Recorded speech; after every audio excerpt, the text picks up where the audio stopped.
Friends, આજે આપણે બનાવશું ફરાળી સાબુદાણાના વડા. તો ચાલો બનાવવાનું શરૂ કરીએ.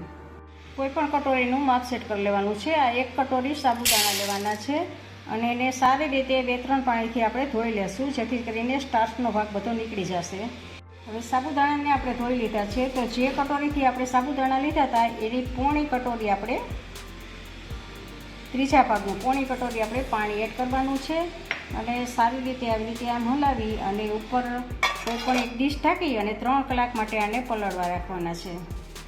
3 કલાક થઈ ગઈ છે અને આપણા સાબુદાણા પણ પલળી ગયા છે. જુઓ, તમે જોઈ શકો છો કે સારી રીતે મેશ થઈ જાય છે અને પાણીનો ભાગ પણ છે એને.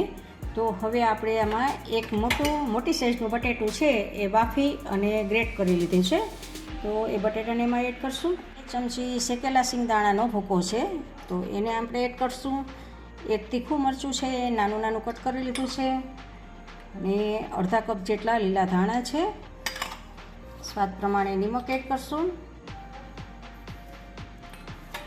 1 ચમચી ખાંડ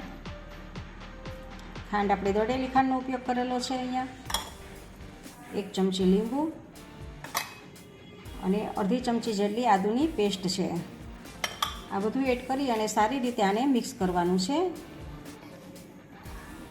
હવે બંને હાથમાં થોડુંક તેલ લગાવી અને આપણે વડું બનાવવાનું છે. તો આવી રીતે આમ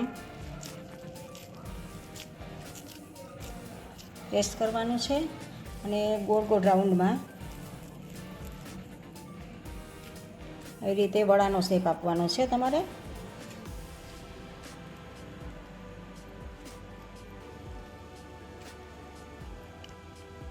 આવી રીતે બધા વડા આપણે બનાવી લેવાના છે. આપણે ટીકી બધી વારી લીધી છે. હવે આપણે એક પેનમાં તેલ ગરમ થવા મૂકેલું છે. તેલ આવી ગયું છે તો એમાં આપણે ટીકીને એડ કરશું.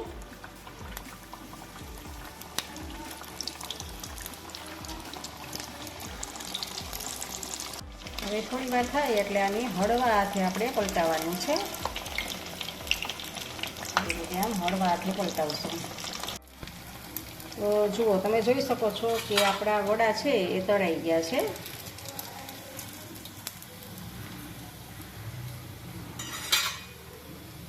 આપણે એક પ્લેટમાં લેશું એને.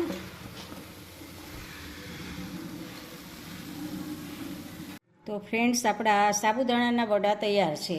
તમને મારી રેસીપી ગમતી હોય તો લાઈક, શેર અને સબસ્ક્રાઈબ કરજો.